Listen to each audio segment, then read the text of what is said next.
नमस्कार, मैं शंभू कुमार सिंह और आप। बिहार में जो राजनीतिक घटनाक्रम हुई है, नीतीश कुमार ने एनडीए का साथ छोड़ दिया है, बीजेपी को झटका दिया है और 18 साल से लगभग वो सरकार चला रहे थे, इसमें 1 साल माइनस कर दीजिए तो 17 साल बीजेपी के साथ सरकार चलाई और अब उन्होंने साथ छोड़ दिया है।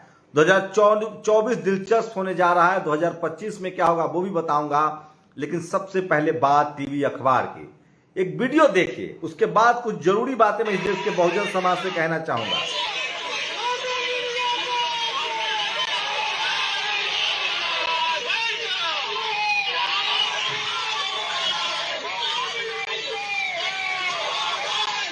फिर से देखिए।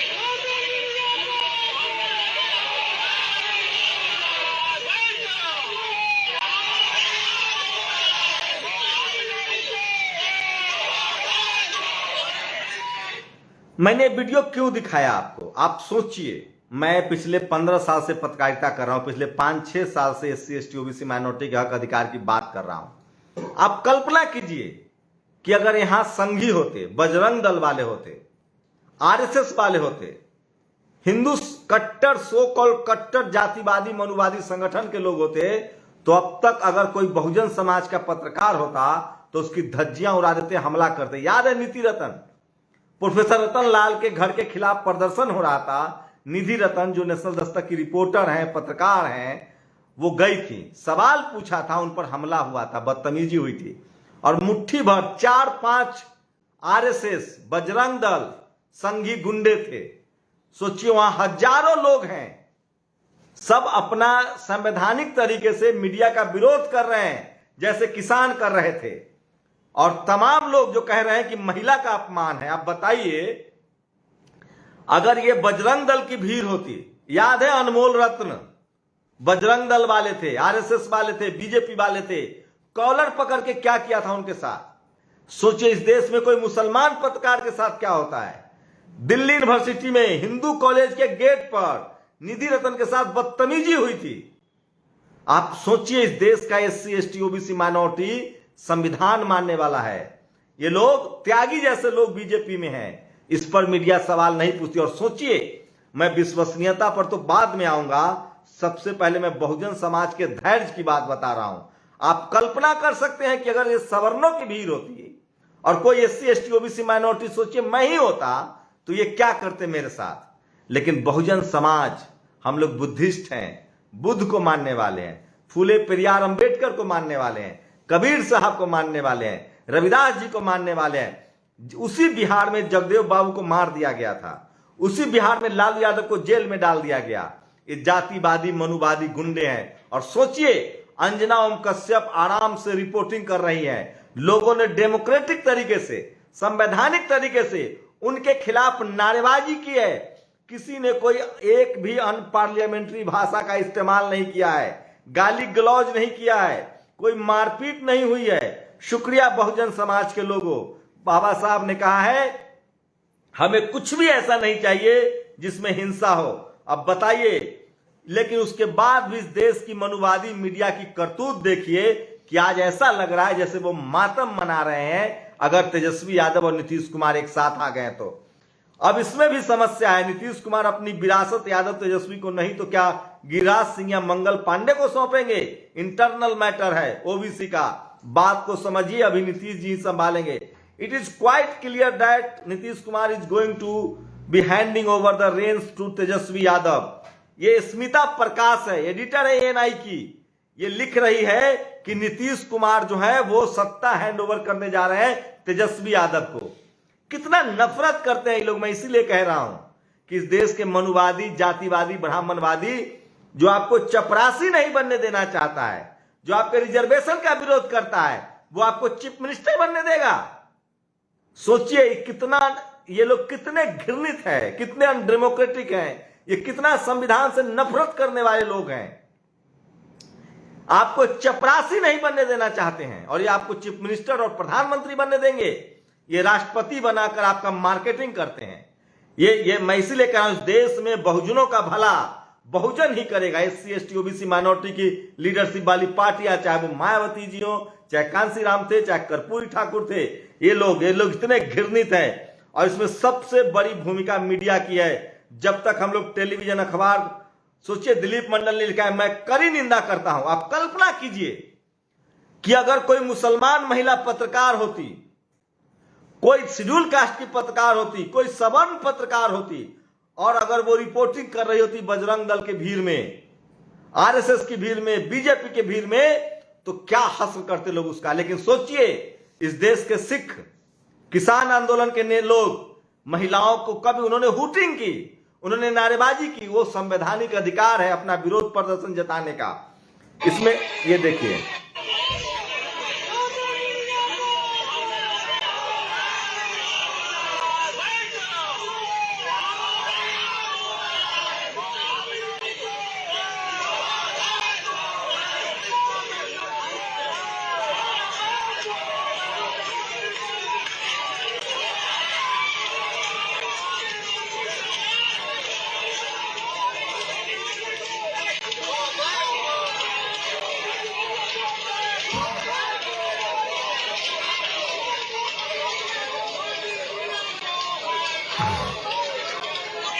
सोचिए हजारों की भीड़ है। अंजना ओम कश्यप जी रिपोर्टिंग कर रही हैं।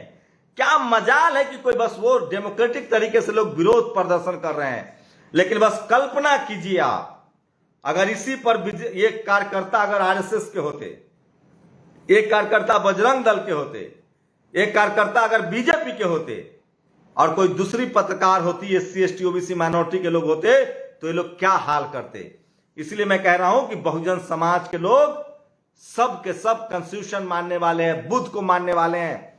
ये सवाल तो पूछना चाहिए कि बीजेपी के सारे विश्वसनीय सहयोगी दल एक एक कर क्यों छोड़ रहे हैं, कौन है इसके लिए जिम्मेदार। सब जानते हैं, इसके लिए कोई बोलेगा नहीं, ये भी मास्टर स्ट्रोक है। सोचिए सबसे ज्यादा मनुवादी मीडिया को ये देखिए, ये बार देखिए,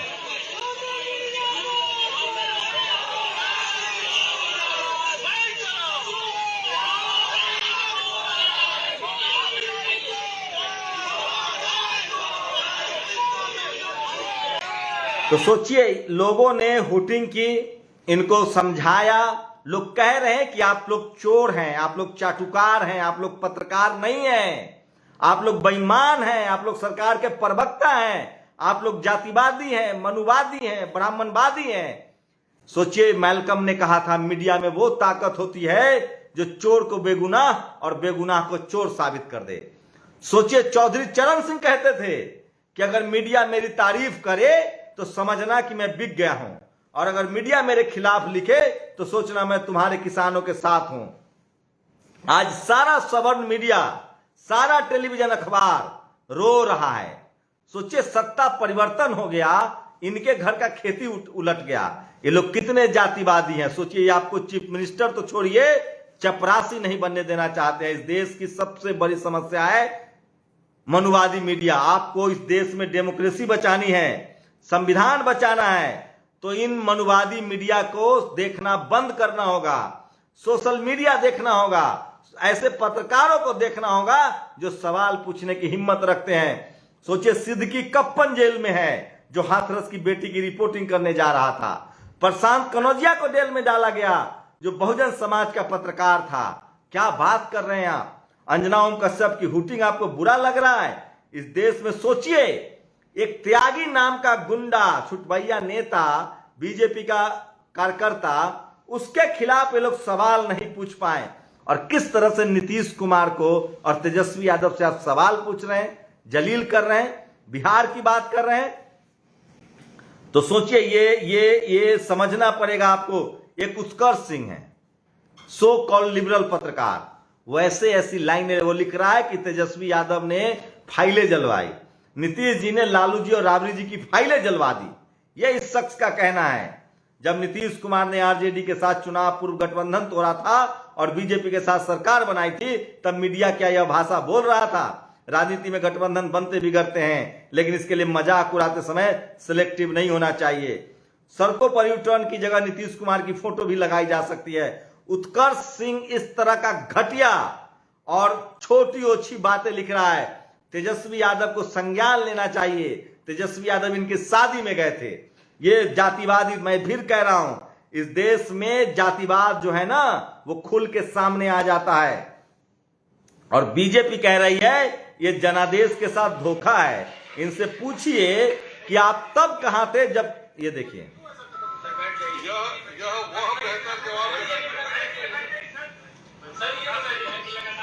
सोचिए किस तरह से बीजेपी उन एससी एसटी ओबीसी नेताओं को आगे कर रही है, दलित पिछड़ों को आगे कर रही है। आप समझिए किस तरह से इस देश में हो रहा है, आपको समझना पड़ेगा।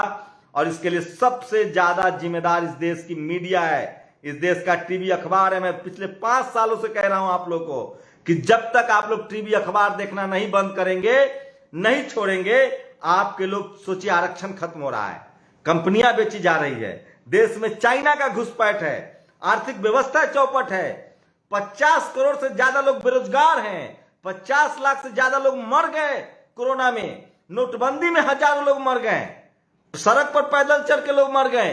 ये टीवी अखबार वाले कोई खबर दिखाता है, कोई सवाल पूछता है? नहीं, ये सरकार के प्रवक्ता हैं ये लोग, ये सरकार के चाटुकार हैं। और देख लीजिएगा कल से जंगल राज वापस आ जाएगा टीवी अखबार में, एक एक रिपोर्टर को लगाया जाएगा बिहार को लेकर, जैसे भारत का गुजरात जैसे सोने की चिड़िया बना हुआ है जहां 20-20 हजार करोड़ का ड्रग्स मिलता है। मध्य प्रदेश में सबसे ज्यादा जातिवादी हिंसा होती है, उत्तर प्रदेश में सबसे ज्यादा कास्टिस्ट हमला होता है, उसको कोई बात नहीं करेगा। यहां जब कोई गड़बड़ी हो तो सिस्टम। अब देखिएगा बिहार में नीतीश कुमार की किस तरह से धज्जियां उड़ाएंगे। लेकिन मैं फिर कह रहा हूं, मैं बहुजन समाज के लोगों से गुजारिश करता हूं कि आप लोग टीवी अखबार पर भरोसा ना करें, और जो संविधान के साथ हो, जो इस देश के आम आवाम के साथ हो, गरीबों के साथ हो, जो इस देश में धार्मिक और जातिवाद के खिलाफ बोल रहा हो, उसके साथ खड़े होइए। मैं फिर कह रहा हूं, ये देखिए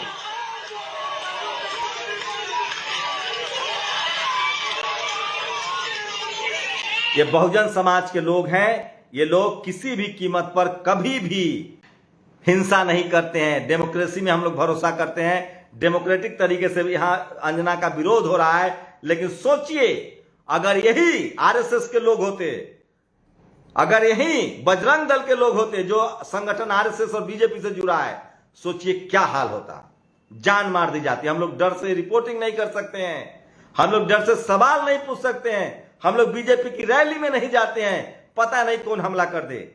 आप सोचिए हम लोग यूट्यूब चला रहे हैं, सोशल मीडिया चला रहे हैं, रोज फोन पर गाली दी जाती है, जान मारने की धमकी दी जाती है, इनकम टैक्स ईडी की जांच चल रही है। ये सब कुछ हो रहा है इसी देश में। ये देखिए बार बार